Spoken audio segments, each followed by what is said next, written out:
Check. సాయంకాలం వేళ ప్రభు సన్నిధిలో మరి మనం బైబిల్ పట్టణంలో ఉన్నాము. ప్రత్యక్షత గ్రంథము book of revelation 17th chapter 17వ అధ్యాయము ఫస్ట్ 6 verses మొదటి 6 వచనాలు చదువుకున్నాము. ప్రత్యక్షత గ్రంథము 17వ అధ్యాయము మొదటి 6 వచనాలు. Book of revelation 17th chapter first 6 verses మొదటి 6 వచనాలు చదువుకున్నాము. మరియు ఆ 7 చిన్న బుడ్డీలను కలిగి ఉండిన ఆ 7 దూతలలో ఒకడు వచ్చి నాతో మాట్లాడుచు, ఇచ్చటికి రమ్ము, అనేకమైన జలముల మీద కూర్చుండిన ఆ మహావేశ్య యొక్క తీర్పును నేను మీకు కనుపరిచెదను. దానితో భూరాజుల జారత్వము చేసి ఉన్నారు, మరియు భూమిపై నివసించువారు దాని జారత్వం యొక్క ద్రాక్ష మద్యం నుండి త్రాగునట్లుగా చేయబడినని నాతో చెప్పెను.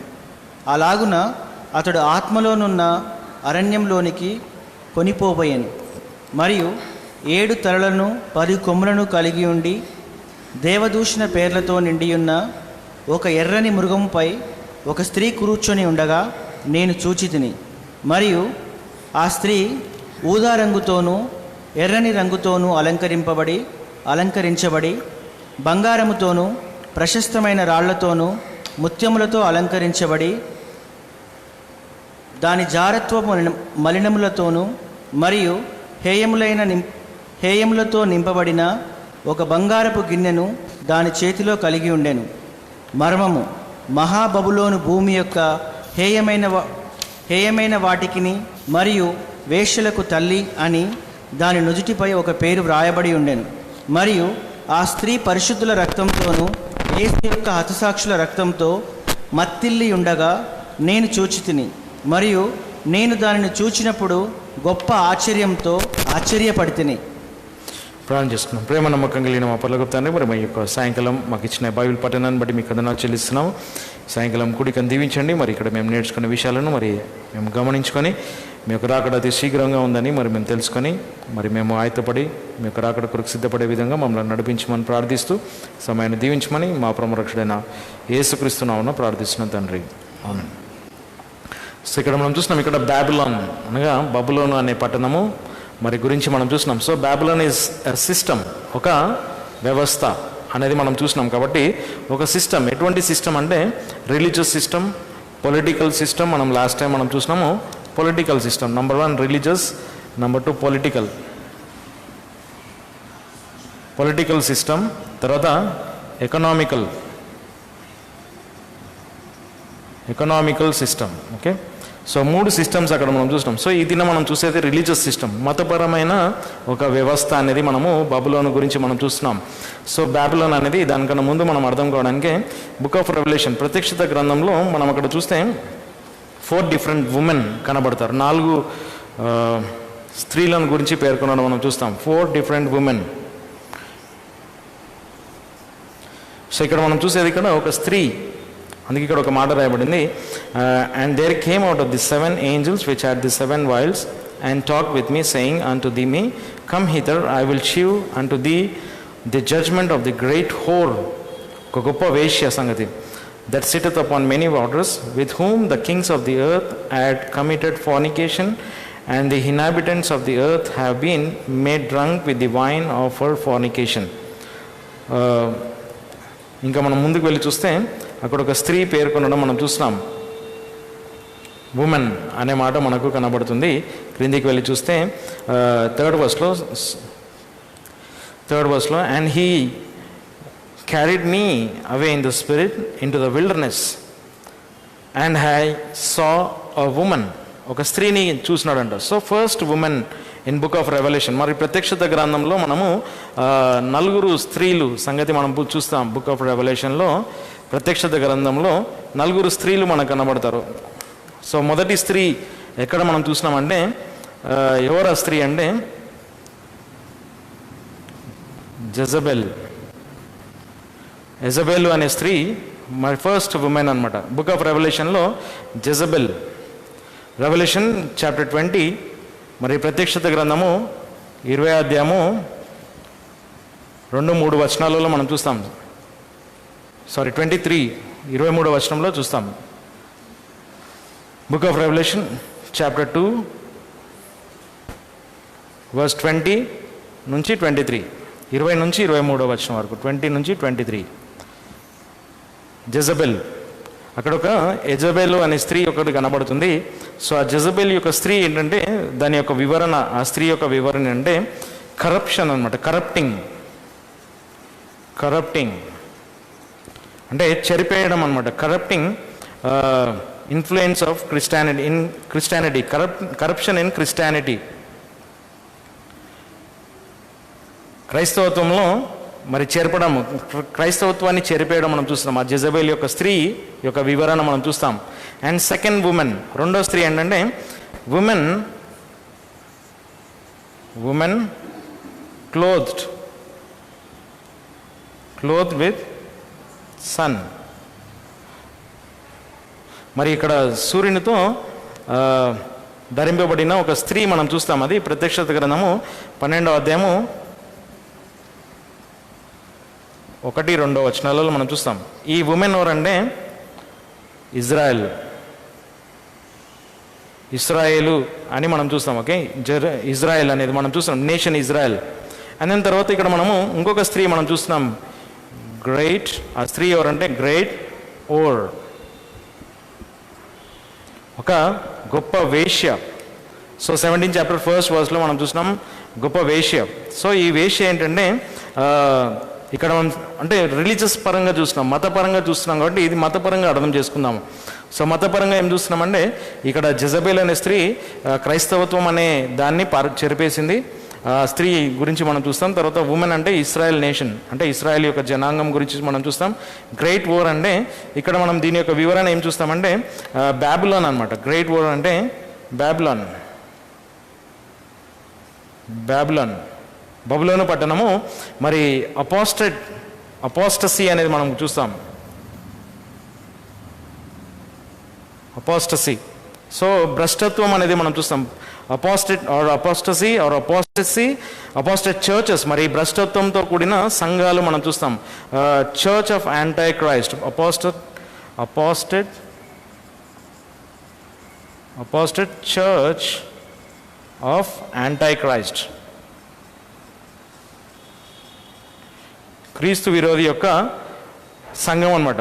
అంటే భ్రష్టత్వంతో కూడిన క్రీస్తు విరోధి యొక్క సంఘం. సో అందుకే గ్రేట్ హోర్ అనే మాట మనం చూస్తాం. రెండు విధాలుగా బబులోన్ అనేది ఒక పట్టణంగా చూస్తున్నాము, అది మతపరంగా చూస్తున్నాం. రెండు విధాలుగా మనం దీన్ని కంపేర్ చేసుకుంటున్నాం అనేది చూస్తున్నాం. తర్వాత లాస్ట్లీ ఇంకొక చోట ఒక స్త్రీ సంగతి రాయబడింది, ది ల్యాంబ్స్ వైఫ్, గొర్రెపిల్ల యొక్క వధువు సంఘం అనమాట. అంటే ఆ సంఘం గురించి బ్రైడ్ ఆఫ్ క్రైస్ట్, ఇది బ్రైడ్ ఆఫ్ క్రైస్ట్. ఇది మనము ప్రత్యక్షత గ్రంథము 19వ అధ్యాయంలో చూస్తాం. 19 చాప్టర్ 7 and 8 వర్స్, 7వ వచనము 8వ వచనంలో చూస్తాం. సో 4 స్త్రీలు మనం కనబడుతున్నాయి, 4 ఉమెన్. రెవల్యూషన్ బుక్లో ఇది మనం 3rd ఉమెన్ సంగతి చూస్తున్నాం. 3వ స్త్రీ. ఆ 3వ స్త్రీ ఏంటంటే భ్రష్టత్వమైన ఒక వేశ్య అనమాట. అంటే ఒక సంఘము అనేది కూడా మనం చూస్తున్నాం. కాబట్టి మతపరంగా మరి ఈ లోకంలో క్రైస్తవత్వం అనేది నిజమైన సంఘం ఒకటి ఉంది, భ్రష్టత్వంతో కూడిన సంఘం అనేది ఒక సంస్థ ఉంది అనమాట. దాని క్రింద వచ్చిన పిల్లలు అన్ని కూడా మనం ఇక్కడ చూస్తాం. అందుకే ఇక్కడ గ్రేట్ ఓర్, ఒక మహావేశ్య అనే మాట మనం చూస్తున్నాం. సో ఇక్కడ మనం డీటెయిల్గా వెళ్దాము. సో మనం ఈ దినం చూసేది రిలీజియస్ సిస్టమ్, మతపరమైన వ్యవస్థ సంగతి చూస్తున్నాం. సో ఈ గ్రేట్ హోర్ అనగా ఈ మహా గొప్ప వేశ్య అనేది ఏదైతే ఉందో బబులోన్ అనేది అదొక మతపరమైన వ్యవస్థ అనమాట. భ్రష్టత్వంతో కూడిన మతపరమైన వ్యవస్థ. అంటే ఈ దినము మనము ఆ సంఘం అనే మరి భ్రష్టత్వం ఏదైతే ఉందో తప్పుడు సంఘం, ఫాల్స్ చర్చెస్ అనమాట, తప్పుడు సంఘాలను ఈ యొక్క బబులోన్ అనే సంస్థ క్రింద మనం చూస్తాం. అది మతపరమైన సంస్థగా చూడగలుగుతాం. ఓకే, సో ఫస్ట్ వర్స్కి వెళ్దాము. మరి త్వరగా వెళ్దాము, దీంట్లో ఫాస్ట్గా వెళ్దాం. ఎందుకంటే ఫస్ట్ 6 వర్సెస్ అన్నీ కూడా ఆ యొక్క బాబులోన్, ఆ గ్రేట్ హోర్, ఆ స్త్రీ సంగతి చెప్పడం జరిగింది. జస్ట్ ఐడెంటిటీ ఇవ్వడం జరిగింది. దాని యొక్క డిస్క్రిప్షన్ మనము 7th వర్స్ నుంచి 7వ వచనం నుండి వివరణ చూస్తాము, అదేంటి అనేది. ఓకే, సో మనం ఇక్కడ కొద్దిగా ఫాస్ట్గా వెళ్ళిపోదాము, త్వరగా ఒక్కొక్క వచనం చూసుకుంటూ వెళ్ళిపోదాం. ఓకే, ఫస్ట్ వర్స్లో, and and there came one of the 7 angels which had the 7 vials. Okay, 7 పాత్రలు కలిగిన ఒక దూతలు ఎవరైతే ఉన్నారో 7 వారిలో ఒక దూత వచ్చినాడంట. ఒక దూత వచ్చి అండ్ టాక్ విత్ మీ, నాతో మాట్లాడినాడు, సేయింగ్ అంటు మీ కమ్ హితర్, ఇక్కడికి రమ్ము అని చెప్పినాడంట. సో ఇక్కడ మనం చూసినాం, ఇక్కడ యోహాను ఆల్రెడీ హెవెన్లో ఉన్నాడు, పరలోకంలో ఉన్నాడు ఆత్మలో. మరి తనను ఆ దూత పిలిచినాడు అనమాట, పిలిచి ఇక్కడికి రా అని చెప్పినాడు. సో అక్కడ మనము గమనిస్తే ఇక్కడ కొన్నిసార్లు బైబిల్లో మనము గమనిస్తే 1 కొరింథీలో మనం చూస్తాం 13వ అధ్యాయం 1వ వచనంలో దేవదూతల భాష అని అక్కడ మరి పౌలు మాట్లాడుతుంటాడు. సో దేవదూతల భాష మరి బైబిల్ అంతట్లో అన్నోన్ లాంగ్వేజ్, దేవదూతల భాష తెలియని భాషగా ఎక్కడ కూడా లేదు బైబిల్ అంతట్లో. సో దేవదూతలు ఎప్పుడైతే మాట్లాడినారో, అంటే దేవుడు వారితో మాట్లాడిపించినాడో, గాబ్రియల్ దూత కానీ మికాయల్ దూత కానీ ఎప్పుడైతే మాట్లాడిపించినాడో ఆ దూతలు మనుషులకు అర్థమైన భాషలో మాట్లాడినారు. అంటే తెలియని భాషలో ఎక్కడ కూడా మాట్లాడినట్టు దూతలు లేదు అనేది మనం బైబిల్లో వివరణ చూడాల్సినాం. అందుకే ఇక్కడ 1వ వచనం అక్కడ గమనిస్తున్నాం ఏంటంటే, ఆ దూత యోహానుతో మాట్లాడుతున్నప్పుడు ఒక అర్థమయ్యే భాషలో, known language or understandable language, అర్థమయ్యే భాషలో మాట్లాడుతున్నాడు, తెలిసిన భాషలో, అంటే యోహానుకు అర్థమయ్యే భాషలో ఆ దూత మాట్లాడుతున్నాడు అనేది ఇక్కడ మనం చూసినాం. ఒక దూత మరి 7 దూతలలో ఒక దూత తనతో మాట్లాడినాడు, ఇక్కడికి రమ్ము అన్నాడు, come hither, I will show unto the the judgement of the great whore, ఒక గొప్ప వేశ్య యొక్క తీర్పును నేను మీకు చూపిస్తాను అంటాడు. అంటే ఇక్కడ ఆయన ఆ పరలోకం నుండి ఆ విజన్ ఆయన చూచేది ఏంటంటే ఆ గొప్ప వేశ్య యొక్క తీర్పు. సో ఆ తీర్పు ఏ విధంగా ఉంది అనేది మనం ఇక్కడ గమనిస్తే ఆ జడ్జ్మెంట్, సో దేవుని యొక్క జడ్జ్మెంట్ దీని మీద ఏ విధంగా ఉందంటే ఇక్కడ మనం గమనిస్తే ఈ 2 మరి రిలీజియస్ సిస్టమ్, తర్వాత పొలిటికల్ సిస్టమ్, తర్వాత ఎకనామికల్ సిస్టమ్, ఈ 3 సిస్టమ్స్ ఏవైతే ఉన్నాయో ఈ 3 మీద తీర్పు జరుగుతుంది, జడ్జ్మెంట్ జరుగుతుంది. సో ఈ రిలీజియస్ సిస్టమ్, పొలిటికల్ సిస్టమ్ ఇవన్నీ కూడా మరి ఎవరి ద్వారా డిస్ట్రాయ్ చేయడం జరిగింది. ఎకనామికల్ సిస్టమ్ ఎవరి ద్వారా డిస్ట్రాయ్ చేయడం జరిగింది అంటే దేవుని యొక్క తీర్పే, దేవుడే చేసినాడు. కానీ అల్టిమేట్గా దేవుడు ఈ ఎకనామికల్ సిస్టమ్ని మొత్తం నాశనం చేసినాడు. కానీ ఈ రిలీజియస్ సిస్టమ్, పొలిటికల్ సిస్టమ్, ఈ యాంటై క్రీస్తు విరేదే తన రాజ్యంలో తనే పాడు చేసుకున్నాడు అనమాట. సో అది మనము ముందుకు వెళ్ళి చూస్తాము. సో అది ఆ విధంగా దేవుని యొక్క తీర్పు, God's judgement over great whore, ఒక గొప్ప వేశ్య మీద జరిగే ఒక తీర్పు మనం ఇక్కడ చూస్తున్నాం. అంతేకాకుండా whore that sat that sitteth upon many waters, అనేకమైన జలముల మీద కూర్చుందంట. ఆ గొప్ప వేశ్య అనేకమైన జలముల మీద కూర్చుంది. సో ఆ జలములు ఏంటివి అంటే మనం ముందుకు వెళ్ళి చూస్తే కనబడుతుంది ఆ జలముల మీద ఎట్లా కూర్చుంది అనేది. సో జలములు అంటే ఏంటంటే జనాంగం, మల్టిట్యూడ్స్ అనమాట, విస్తారమైన జనం అనమాట. సో ఆ విస్తారమైన జనం మీద ఈ మహావేశ్య కూర్చొని ఉందంట. అంటే వారి యొక్క ఆమె యొక్క వేశ్య యొక్క భయంకరమైన వ్యభిచారము, జారత్వము, విగ్రహారాధన, సో ఇవన్నీ ఏదైతే మతపరమైన విధంగా మరి మనుషులను మోసం చేసే విధంగా ఆ పాపములు పడవేసేటట్టు మరి జనములనన్నిటినీ పాడు చేసింది అనమాట ఈ వేశ్య. అంటే ఒక స్త్రీ అనమాట, ఒక సిస్టమ్. స్త్రీ అంటే ఒక సిస్టమ్ అనమాట, ఆ రిలీజియస్ సిస్టమ్, మతపరమైన పద్ధతులు. అందుకే మనము బైబిల్లో మనం చూస్తాం, ఇక్కడ మనం మతపరమైన పద్ధతులు చేయడం లేదు. మన సంఘంలో రిలీజియస్ సిస్టమ్ మనం చేయడం లేదు. అంటే మతము ఏం చేస్తుందో అది ఖచ్చితంగా మతం అనేది మనల్ని నరకానికి తీసుకొని వెళ్తుంది. సో ఈ బాబిలోన్ నుంచి వచ్చే రిలీజియస్ సిస్టమ్ ఏదైతే గ్రేట్ హోర్, మహావేశ్య యొక్క సిస్టమ్ ఏదైతుందో అది రిలీజియస్ సిస్టమ్. ఆ రిలీజియస్ సిస్టమ్ ఎక్కడ తీసుకొని వెళ్తుంది మనిషిని అంటే నరకానికి తీసుకొని వెళ్తుంది. కాబట్టి మనం ఆ సిస్టంలో లేము, ఆ తత్వంలో లేదు. కాబట్టి మనము అన్య ఆచారాలు, మరి మనుషులు చేసే ఆచారాలు అవన్నీ కూడా సిస్టమ్, రిలీజియస్ సిస్టంలో ఉంటాయి, ఆ మతపరమైన వ్యవస్థలో ఉంటాయి. కాబట్టి ఆ వ్యవస్థలో వచ్చే ప్రతి ఆచారాలు అన్నీ కూడా మనం నరకానికి తీసుకొని వెళ్తాయి. అందుకే మన సంఘంలో అటువంటి ఆచారాలు కానీ అలవాట్లు కానీ మనం చేయకుండా ఉండడము, మరి లోకం నుంచి మనం వేరుగా ఉండడం అనేది ఇక్కడ మనం చూస్తున్నాం. కాబట్టి ఆయన దూత ఏం పిలిచినాడంటే ఇక్కడికి రమ్ము అన్నాడు. సో రమ్ము అని చెప్పి ఆ వేశ్య యొక్క గొప్ప తీర్పును మరి అక్కడ ప్రకటించడం మనం చూస్తున్నాము. తర్వాత 2వ వచనంలో with whom the kings of the earth have committed fornication. With whom అంటే ఈ స్త్రీతో, ఈ గొప్ప వేశ్యతో మరి భూరాజులు మరి జారత్వం చేసినారంట. With whom the kings of the earth have committed fornication and the inhabitants of the earth have been made drunk with the wine of her fornication. So kings, ఈ యొక్క రిలీజియస్ సిస్టంలో నుంచి మరి అక్కడ ఉండే కింగ్స్, తర్వాత నంబర్ 1, నంబర్ 2 పీపుల్, మనుషులు. మరి వీళ్ళందరూ కూడా వైన్ అనే మాట ఉంది అక్కడ కదా, తెలుగులో చదవండి. రెండో, భూరాజులు జారత్వం చేసి ఉన్నారు, మరియు భూమిపై నివసించువారు దాని జారత్వం యొక్క ద్రాక్ష మద్యము నుండి త్రాగునట్లుగా చేయబడిందని నాతో చెప్పాను. సో ఇక్కడ వైన్ అనే మాట ఏదైతుందో, ఈ వైన్ అనేది ఏదైతుందో మనము గమనిస్తే ఫార్నికేషన్,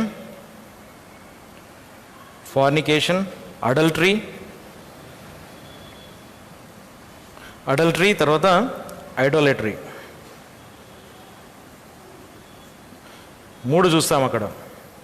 సో ఇవన్నీ జారత్వము, వ్యభిచారము, విగ్రహారాధన, ఇవన్నీ ఎక్కడ ఉంటాయి అంటే రిలీజియస్ సిస్టంలో, మతపరమైన వ్యవస్థలో ఉంటాయి. కాబట్టి రాజులను, భూరాజులను, జనులను, భూమి మీద ఉండే నివసించే ప్రతి వ్యక్తిని ఈ మద్యముతో నింపేసింది అనమాట. అంటే వారిని జారత్వంలోనికి దించేసింది అనమాట. సో అందుకే జేమ్స్ 4:4లో మనం చూస్తాం, ఎమ్స్ పత్రిక 4:4లో మనం చూస్తాం అక్కడ, వ్యభిచారులారా, వ్యభిచారిణీలారా అనే మాట మాట్లాడతాడు అక్కడ. మరి పురుషులు, స్త్రీలు, మరి భూమి మీద ఉండే జనులందరూ కూడా ఈ రిలీజియస్ సిస్టమ్, ఈ మతపరమైన వ్యవస్థ మీద మరి ఈ మద్యముతో మత్తిల్లి ఉన్నారనమాట. అంటే ఈ రిలీజియస్ సిస్టమ్ తోటి మనుషులందరూ కూడా మద్యంతో మరి నింపబడి ఉన్నారనే మాట మనం అక్కడ చూస్తాం. అక్కడ 4:4లో చూడండి. వ్యభిచారునులారా, లోకంతో స్నేహితము దేవునితో శత్రుత్వం అని మీరెరుగరా? సో లోకంతో స్నేహితము, దేవునితో శత్రుత్వం. సో అంతేకాకుండా ఈ వైన్ అనేది మనం ఇంకొక పాయింట్ రాసుకోవచ్చు, ఫాల్స్ టీచింగ్స్.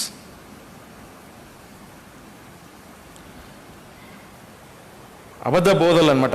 అంటే తప్పుడు ఉపదేశాలు, తప్పుడు సిద్ధాంతము, తప్పుడు వాక్యము, ఇవన్నీ కూడా ఈ మతంలో నుండి వచ్చినాయి అనమాట. ఎందుకు మనకు క్రిస్టియానిటీ లోపల క్రైస్తవత్వము, అందుకే మనం ఇక్కడ చూసినాం కదా, కరప్టింగ్ ఇన్ క్రిస్టియానిటీ. అందుకే ఈ జెజబెల్ అనే స్త్రీ ఏం చేసిందంటే, మరి అక్కడ వివరణ ఇస్తాడు, ఆ సంఘంలో ఒక స్త్రీ ఉందంట జెజబెల్. సో ఆ స్త్రీ ఏం చేసిందంటే లోకంలో ఉండే జారత్వం తీసుకొచ్చి సంఘంలోకి, అంటే అన్య ఆచారాలు, అన్య బోధలు, భిన్నమైన బోధలు, వాటన్నిటిని కూడా తీసుకొని వచ్చిందనమాట. సో ఆ విధంగా ఈ గ్రేట్ హోర్, అంటే ఈ గొప్ప వేశ్య ఏం చేసిందంటే మరి తప్పుడు బోధలు, విగ్రహారాధన, మరి వ్యభిచారము, సో జారత్వము, వీటితో మనుషులను, భూరాజులను, ప్రజలను మత్తిలో చేసిందనమాట. అంటే ఎక్కడి నుంచి చేసిందంటే, ఏ విధంగా, ఏ డైరెక్షన్లో చేసిందంటే రిలీజియస్ సిస్టమ్, మతపరంగా వచ్చినదనమాట.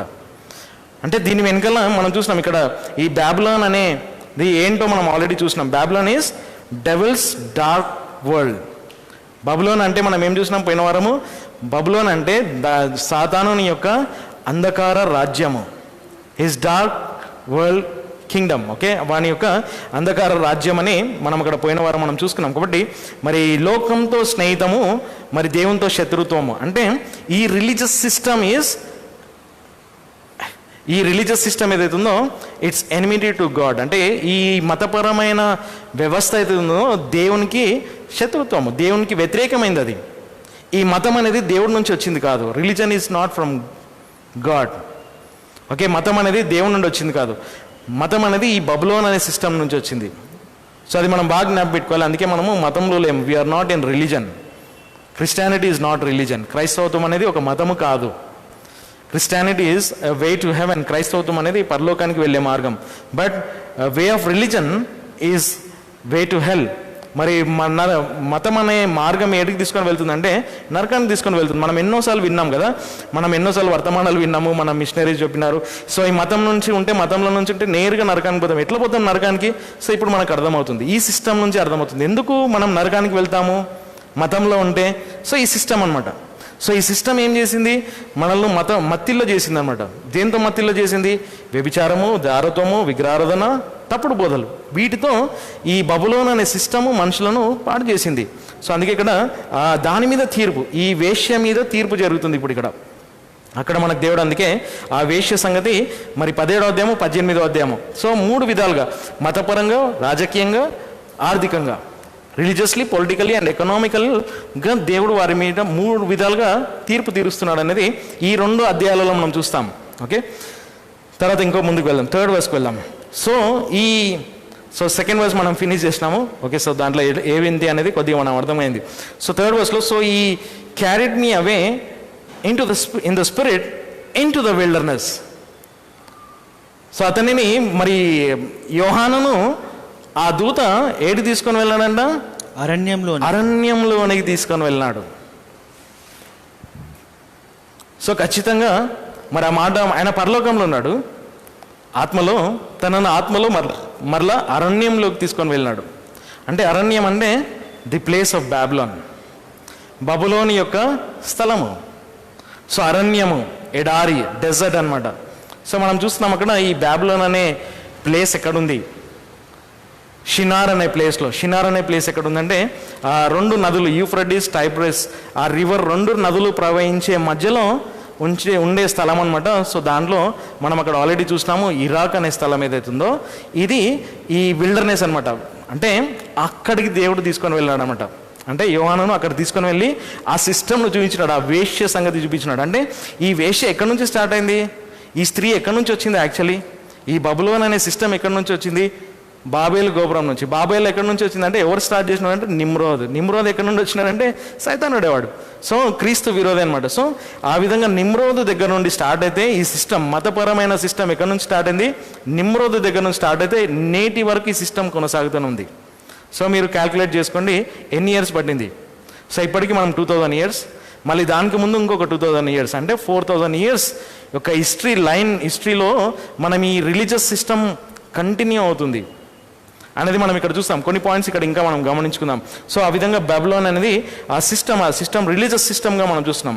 ఓకే, నెక్స్ట్ పొలిటికల్ సిస్టమ్గా చూస్తాం, కానీ ఫస్ట్ రిలీజియస్ సిస్టమ్గా చూస్తాం. సో అతనిని ఒక అరణ్యంలోని కొనిపోబడినాడంట, ఆత్మలో తనను ఒక అరణ్యంలోని కొనిపోబడినాడు. అంటే ప్లేస్ ఆఫ్ బ్యాబిలోన్, నేను అనుకుంటున్నది ప్లేస్ ఆఫ్ బ్యాబిలోన్, ఎందుకంటే విల్డర్నెస్ అనే మాట ఉంది, డెజర్ట్ అనే ప్లేస్, సో ఇరాక్ అనే ప్లేస్, మరి అవన్నీ కూడా మరి అటువంటి అరణ్యంగా మనం చూడగలుగుతున్నాం. సో ఖచ్చితంగా మేబీ ఆ స్థలానికి తీసుకొని వెళ్ళింటాడు. సో అక్కడ జరిగే విషయాలు చూపించుంటాడు, మరి ఏం జరుగుతాయని, భవిష్యత్తులో ఏం జరుగుతాయనేది చూపించినాడు. తర్వాత and I saw a woman in wilderness, ఈ సా అ వుమన్, ఆ అరణ్యంలో ఏం చూసినాడు, ఒక స్త్రీని చూసినాడు, ఒక స్త్రీ. సో ఆ స్త్రీ ఎవరంటే 3rd ఉమెన్ అనమాట. బైబిల్లో ప్రత్యక్షత గ్రంథంలో 3వ స్త్రీ, ఓకే, 3వ వ్యక్తి, అది మనం చూసినాం. సో ఉమెన్ సిట్ అపాన్ ఏ స్కార్లెట్ కలర్డ్ బీస్ట్. సో ఆ స్త్రీని చూసినాడంట. ఆ స్త్రీ చూసినప్పుడు మనం గూగుల్లో వెళ్తే ఈ పిక్చర్స్, ఇమాజినరీ పిక్చర్స్ చాలా కనబడతాయి. అంటే నేను ఇమాజినరీ పిక్చర్స్ వేయడం నాకు ఇష్టం లేదు, ఎందుకంటే సో అది మనిషి ఇమాజిన్ చేసి వేసినాడు. సో రియల్గా ఎలా ఉంటుందో మనకు తెలియదు కాబట్టి నేను అందుకే పిక్చర్స్ వేయడం లేదు. సో అది మనము జస్ట్ ఆ థాట్సే మన మైండ్లో ఉంటాయని ఒక భయం. ఓకే, సో ఏ విధంగా ఉంటుందో మనకు తెలియదు. సో ఆ విధంగా ఆ స్త్రీ అండ్ ఒక సిట్ అపాన్ ఏ స్కార్లెట్ కలర్డ్ బీస్ట్, ఒక మృగము. ఏ మృగము అంటే ఎటువంటి మృగం అంటే అది ఎలా ఉంది, చదవండి 3వ వచనం. అలాగున అతడు ఆత్మలో నన్ను అరణ్యంలోనికి కొనిపోయాను, మరియు 7 తలలు 10 కొమ్ములు కలిగి ఉండి దేవదూషణ పేర్లతో నిండి ఉన్న ఒక ఎర్రని మృగముపై కూర్చున్న ఒక స్త్రీ. సో ఆ రెడ్ స్కార్లెట్ కలర్డ్, అంటే స్కార్లెట్ అంటే రెడ్ అనమాట, రెడ్ కలర్డ్ బీస్ట్.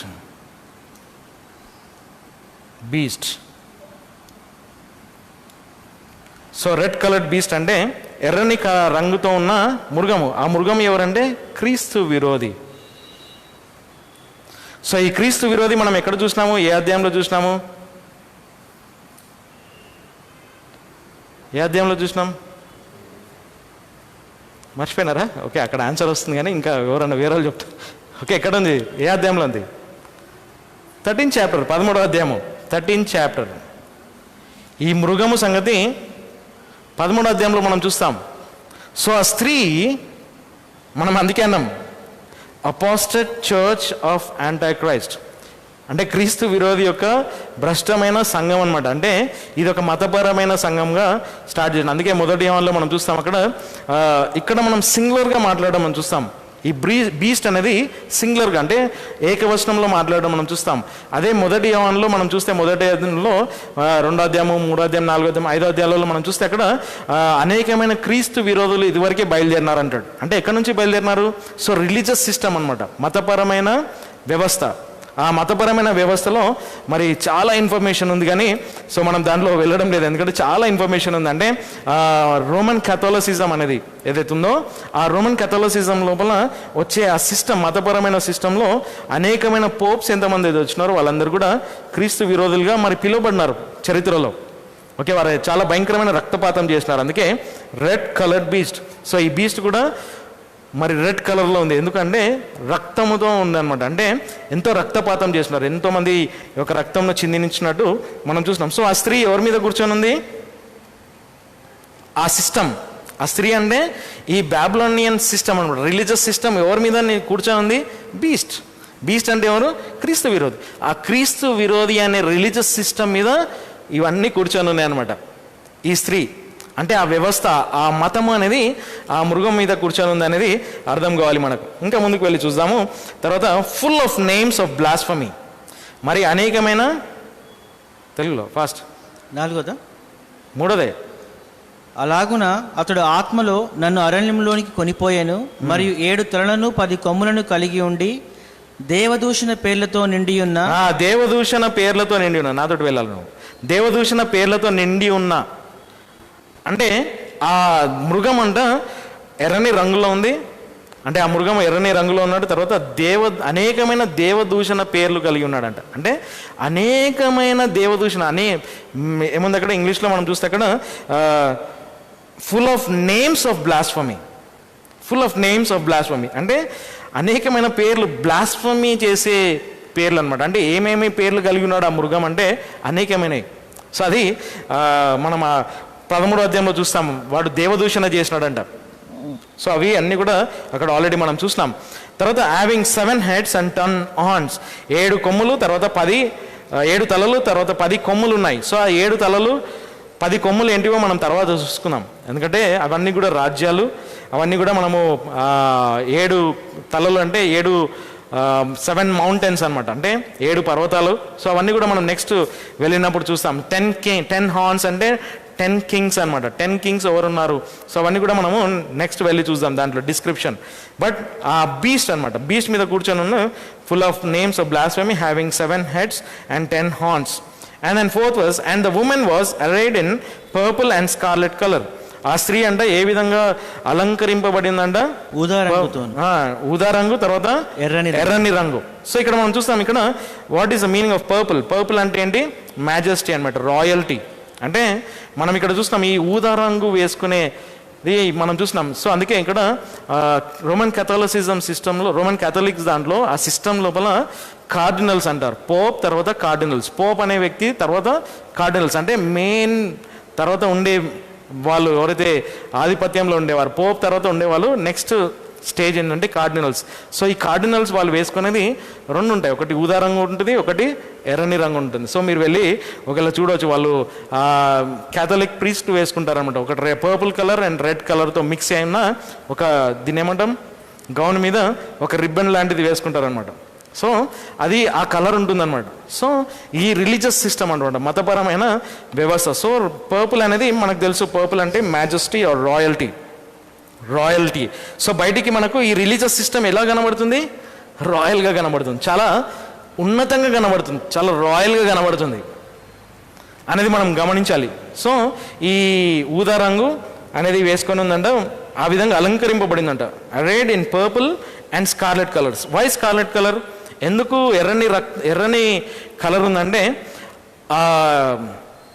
ఈ బాబిలోనియన్ సిస్టమ్, ఈ రిలీజియస్ సిస్టమ్ అనేది 2 విధాలుగా మనం చూస్తున్నాం. ఓకే, సో దీంట్లో మనం గమనిస్తే ఈ రిలీజియస్ సిస్టమ్ లోపల ఒకటి రాయల్టీ, తర్వాత పవర్ఫుల్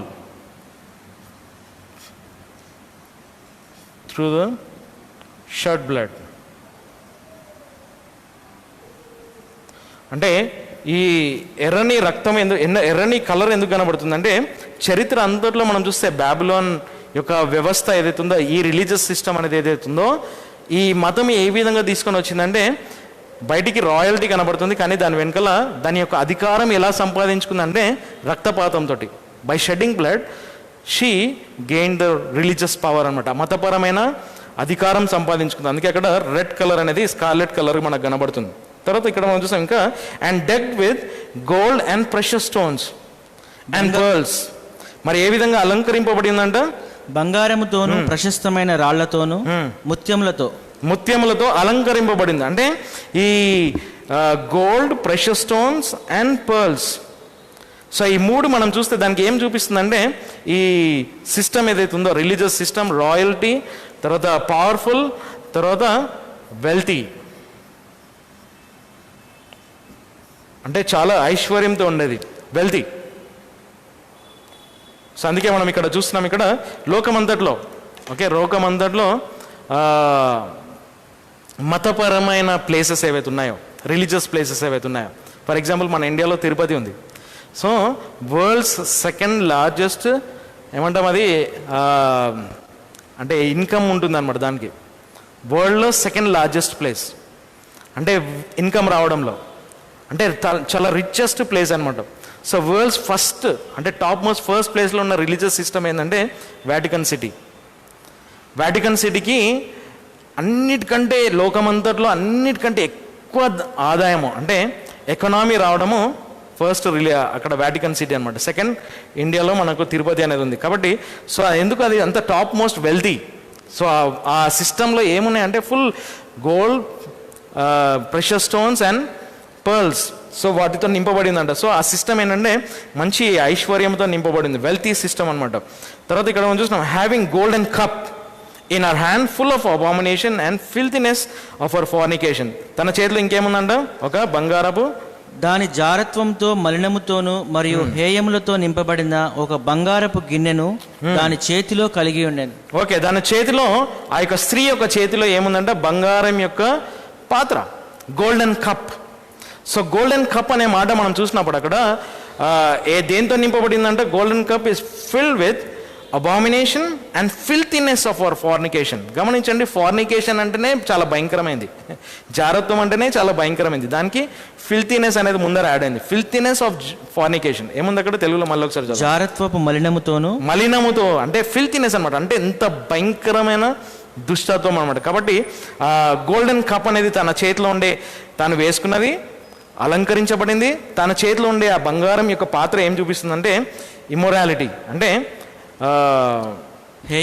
ఏమైనవి జారత్వం గురించి, అడల్టరీ, హోమోసెక్షువల్, ఫార్నికేషన్. సో ఇవన్నీ మనం చూస్తాం. సో ఈ రిలీజియస్ సిస్టమ్ లోపల వెనకాల మీరు చరిత్రలో వెళ్ళి చూస్తే ఈ రిలీజియస్ సిస్టమ్ని నడిపించే వారి యొక్క జీవితాలు ఈ జారత్వంతో, ఈ వ్యభిచారంతో, ఈ పురుష సాంగత్యంతో, స్త్రీ సాంగత్యంతో నింపబడిన ఈ సిస్టమ్ అనమాట. అందుకే మనం చర్చ్లో హోమోసెక్షువాలిటీ అనేది మనము, పురుష సాంగత్యం అనేది ఎంటర్టైన్ చేయము, లెస్బియనిజం అనేది ఎంటర్టైన్ చేయము, ఎందుకంటే అది వాక్యానికి విరుద్ధమైంది. కానీ ఈ రిలీజియస్ సిస్టంలో యాక్సెప్ట్ చేస్తారు. అందుకే ఈ మతపరమైన మరి క్యాథలిక్ సంస్థ లోపల వెనుకకు వెళ్ళి చూస్తే వారి చరిత్రలో మరి Vatican city is a dark city అనమాట. ఎందుకంటే దాని యొక్క సిటీలో, ఆ పట్టణంలో మనం చూస్తే అక్కడ వెనకాల ఈ ఫార్నికేషన్, అడల్టరీ వీటన్నిటితో నింపబడిందని మనం చూస్తాం. అందుకే తన చేతిలో ఏముందంట? బయటికి కనిపించేది బంగారం యొక్క పాత్ర, గోల్డెన్ కప్ కనబడుతుంది. ఆ గోల్డెన్ కప్ ఉంది బయటికి, కానీ లోపల ఏముంది? జారత్వము, మలినంతో నింపబడిందంట. So golden cup is there, but inside is filled with abominations. ఏహమైనవి ఉన్నాయంట, అబామినేషన్స్, దేవునికి ఏహమైనవి, దేవునికి ఇష్టం కానివి ఆ సిస్టంలో ఉంది. ఈ వ్యవస్థలో దేవునికి ఇష్టం కానివి ఉన్నాయి. అందుకే మతంలో దేవునికి ఇష్టం లేనివి ఉంటాయి, ఏమైనవి మరి వ్యభిచారము, జారత్వంతో నింపబడిందంట. తర్వాత ఇంకొక వచనం చదుదాము, 5th verse. మర్మము, మహాబబులోను భూమి యొక్క హేయమైన వాటికిని మరియు వేశ్యలకు తల్లి అని దాని నుజిటిపై ఒక పేరు రాయబడి ఉండెను. ఓకే, ఇక్కడ మనం చూస్తున్నాం and upon her forehead was a name written. ఆ స్త్రీ యొక్క నుసిటి మీద ఒక పేరు రాయబడిందంట. ఏంటి ఆ పేరు రాయబడిందంటే mystery, Babylon, the great, the mother of harlots and abominations of the earth, అన్ని క్యాపిటల్ లెటర్స్లో ఉన్నాయి. ఓకే, సో మిస్టరీ, మర్మము. సో మిస్టరీ అనేది ఏంటి? మిస్టరీ అంటే సీక్రెట్ అనమాట, అంటే రహస్యమని. If you examine you can find out what that mysteries. మర్మం అనేది ఉంది, కానీ ఆ మర్మంను నువ్వు పరీక్షించి దాన్ని వెతికి తెలుసుకుంటే నీకు తెలుస్తుంది ఆ మిస్టరీ ఏంటిదో. సో ఈ బబులోన్ అనేది ఒక మిస్టరీ. ఆ మిస్టరీ అనేది ఎట్లా తెలుస్తుంది మనకు? దాన్ని పరీక్షించి, దాన్ని పరిశోధించి, దాన్ని వెతికితే ఆ మర్మం మనకు దొరుకుతుంది కదా. ఇప్పుడు మనం ఎగ్జాంపుల్ మనం తీసుకుంటే ఒక ట్రెజర్ అంటుంది అనుకోండి, అది ఒక మిస్టరీ అంటే మనం తీసుకొని వెళ్ళి ఎక్కడో దాచిపెడతాము, హిడెన్ ట్రెజర్. సో దానికి ఒక క్లూస్ ఇస్తాము, వాళ్ళు వెతుకుతారు, అవన్నీ తీసుకొని ప్రయాసపడితే దానికి లాస్ట్కి ఆ ట్రెజర్ దొరుకుతుంది. అలాగే మిస్టరీ బబులోన్, బబులోని యొక్క మర్మం ఏంటి? ఆ మర్మము బయలుపరచబడుతుంది, ఆ రివీల్ అవుతుంది. ఏంటి ఆ రివీల్ అయ్యేదంటే రిలీజియస్ సిస్టమ్ అనమాట. ఈ దినం మనకు అది ప్రత్యక్షపరచబడుతుంది, రిలీజియస్ సిస్టమ్, అది మతపరమైన వ్యవస్థ అని మనం చూస్తున్నాం. తర్వాత 6th వర్స్ చదుదాం. సో అవన్నీ కూడా మదర్ చర్చ్. సో దీంట్లో మనం గమనిస్తే మదర్ ఆఫ్ హార్లెట్స్, వేశ్యలకు తల్లి. వేశ్యలకు తల్లి అంటే మదర్ చర్చ్ అనమాట. తల్లి సంఘము అంటాం కదా. తల్లి సంఘం అంటే ఒక మెయిన్ సంఘం ఉంది, దాని కింద వచ్చే వేశ్యలు అనమాట. ఒక అసలైన గొప్ప వేశ్య ఉంది, ఆ వేశ్య కింద తన పిల్లలందరూ కూడా వేశ్యలే. అంటే ఈ తప్పుడు సిద్ధాంతాలు, మరి విగ్రహారాధన, వ్యభిచారము, జారత్వము, తప్పుడు బోధలు, వీటితో నింపబడి ఉన్న ఏ సంఘమైనా కూడా ఈ వ్యవస్థ కింద వస్తుంది. అంటే ఈ సిస్టమ్ క్రిందికి వస్తుంది. నిజమైన యేసుక్రీస్తు యొక్క ఏర్పాటు చేసిన సంఘము కాకుండా ఏ చర్చెస్ కూడా ఉన్నా కూడా, ఎటువంటి సంస్థ, ఎటువంటి సంఘాలు, ఎటువంటి డినామినేషన్స్ ఉన్నా, ఏ డినామినేషన్స్ ఉన్నా ఈ వ్యవస్థ క్రింద వస్తుంది. ఎందుకంటే ఇది మతపరమైన వ్యవస్థ స్టార్ట్ అయింది.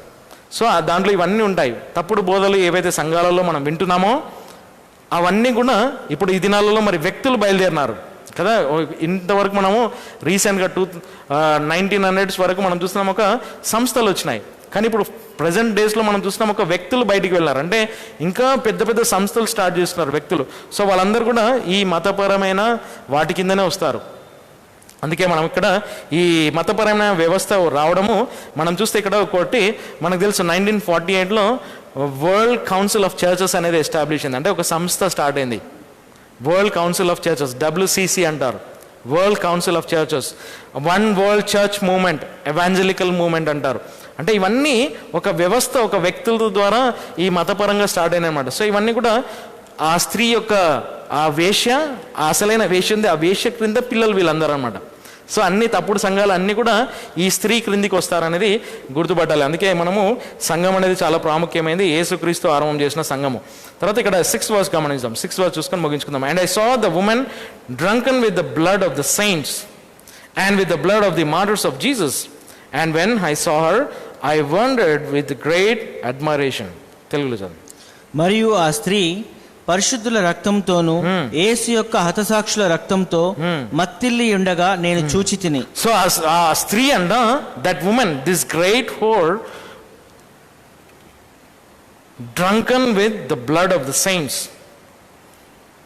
మరి ఆ స్త్రీ ఆ రక్తముతో తాగి ఉందంట, మత్తిల్లి ఉందంట. సో ఇక్కడ మనం చూసినాం, ఇక్కడ 2 గ్రూప్స్ కనబడుతున్నాయి. ఇక్కడ 2 గ్రూప్స్. ఒకటి నంబర్ 1 గ్రూప్ ఏంటంటే and I saw the woman drunken with the blood of the saints, పరిశుద్ధుల యొక్క రక్తంతో మత్తిల్లి ఉందంట, and with the blood of the martyrs of Jesus, యేసు యొక్క హతసాక్షులతో. 2 గుంపులు కనబడుతున్నాయి. అంటే పరిశుద్ధుల యొక్క రక్తము, పరిశుద్ధుల యొక్క రక్తం అంటే మనం వెనుకకు వెళ్ళాలి. ఎక్కడికి? ఓటి అంటే ఓల్డ్ టెస్ట్మెంట్లోకి వెళ్తే ఇశ్రాయేలీయులను ఎంతోమందిని ఈ వేశ్య అంటే ఈ బబులోని యొక్క వ్యవస్థ, ఈ మతపరమైన వ్యవస్థ మరి ఇశ్రాయేలీయులను ఎంతోమందిని హతం చేసింది, యూదులను చంపేసింది. ఈ వ్యవస్థ, ఈ సిస్టమే చంపేసింది. తర్వాత మనం ఇక్కడ చూస్తున్నాం ఇంకొక గ్రూప్ ఎవరంటే మార్టర్స్ ఆఫ్ జీసస్, యేసు యొక్క హతసాక్షులు. యేసు యొక్క హతసాక్షులు ఎక్కడి నుంచి స్టార్ట్ అయినారు? 1st century నుంచి, 1వ శతాబ్దం నుంచి. అంటే ఇక్కడ మనం కనిపించే ఆ గ్రూప్ అనమాట. ఓకే, 70 million పీపుల్ కదా, వాళ్ళు చంపేసినారు హతసాక్షులుగా, మరి వారి రక్తం చిందిన. సో ఈ వేష, ఈ సిస్టమ్, ఈ రిలీజియస్ సిస్టమ్ ఏం చేసిందంటే ఆ పరిశుద్ధులు తర్వాత యేసుక్రీస్తు యొక్క హతసాక్షుల యొక్క రక్తంతో మత్తిల్లి ఉందనమాట. సో ఇది ఏంటో మనము వచ్చే వారం చూసుకున్నాము. అందుకే మనకు అక్కడ బోర్డు ఉంది. అక్కడ మరి హతసాక్షులైనారు, ఎంతోమంది వారి ప్రాణాలు అర్పించినారు. అంటే ఈ వ్యవస్థకు వ్యతిరేకంగా ఉన్నారు కాబట్టి, ఈ వ్యవస్థకు వ్యతిరేకంగా ఉన్నారు కాబట్టి హతసాక్షులైనారు. సో 70 మిలియన్ పీపుల్ క్రిస్టియన్స్, మరి నిజమైన క్రైస్తవులు మరి చరిత్రలో మొదటి శతాబ్దం నుండి నేటి వరకు దాదాపు యానాబ్యాప్టిస్టులు, మరి ముఖ్యంగా మరి యానాబ్యాప్టిస్టులు మరి చనిపోయినారు. అంటే వారి ప్రాణాలను అర్పించినారు చాలామంది. మరి వారి యొక్క ప్రాణాలను అర్పించి మరి క్రీస్తు కొరకు హతసాక్షులైనారని ఈ స్త్రీ వారి యొక్క రక్తంతో మత్తిల్లి ఉంది. సో ఆ సిస్టమ్ ఏంటిదో మనం ఇంకా వచ్చే వారం చూద్దాము. సో ఎంత భయంకరమైన మనం ఇక్కడ చూస్తున్నాం. సో అది ఒక సిస్టమ్, బబులోన్ అనేది ఒక సిస్టమ్. ఆ వ్యవస్థతో మనము పోరాడుతున్నాం. సో ఆ వ్యవస్థ ఏంటి? మతపరమైన వ్యవస్థ, రాజకీయమైన వ్యవస్థ నెక్స్ట్ వస్తుంది మనకు. మతపరమైన ఒక సంస్థ, ఒక వ్యవస్థ మనం ఇక్కడ చూస్తున్నాము. అందుకే మనము ఆ మతంలో ఉండకూడదు, మతం నుండి బయటికి రావాలి. సో ఈ మతంలో నుంచి ఉంటే ఖచ్చితంగా మన మార్గం నరకానికి వెళ్తుంది. సో అందుకే దేవుడు మనల్ని మరి దేవుని యొక్క కృప ద్వారా మనం రక్షించుకొని ఆ మతంలో నుండి బయటికి తీసుకొని వచ్చినాడు. కానీ విచారం ఏంటంటే రక్షింపబడినాం కానీ ఇదే మతంలో ఉండే అలవాట్లు మనం ఇంకా కొనసాగుతున్నాం. సో అదే ఈ విచారం. దాంట్లో నుంచి దేవుడు మనం బయటికి రావాలని ఈ విధంగా నేర్పిస్తున్నాడు మనకు. అందుకే ఈ బబులోని సంగతి మనం చూసుకుంటున్నాం. కాబట్టి దేవుడు మనకు సాయం చేయాలి. వచ్చేవారం మనం ఇంకా వివరణ చూస్తాము ఆ స్త్రీ గురించి. ఓకే, ఆ వేశ్య యొక్క స్త్రీ ఏమవుతుందో, ఆ స్త్రీ ఎవరు, ఆ మృగం ఎవరు, ఆ 10 తలలు ఏంటివి, ముందు ఇక్కడ 7 హెడ్స్ 7 తలలు ఏంటివి, 10 కొమ్ములు ఏంటివి, సో అవన్నీ భూరాజులు ఎవరు, సో వాళ్ళు ఏమైనారు, ఒక 5 వెళ్ళిపోయినారంట, ఒకడు ఉన్నాడంట, ఇంకొకడు వస్తాడంట. సో ఇవన్నీ ఏంటివో మనము చూద్దాం వచ్చేవారం. ఓకే, దేవుడు మనకు సాయం చేస్తే ప్రార్థన చేస్తాము. ప్రార్థన చేయకముందు మనం అనౌన్స్మెంట్స్ గమనించండి. మనం యథావిధిగా బుధవారం సాయంకాలం ప్రార్థన కూడిక ఉంటుంది. మరలా వచ్చే ఆదివారం ఉదయం సాయంకాలం కూడికలు ఉంటాయి.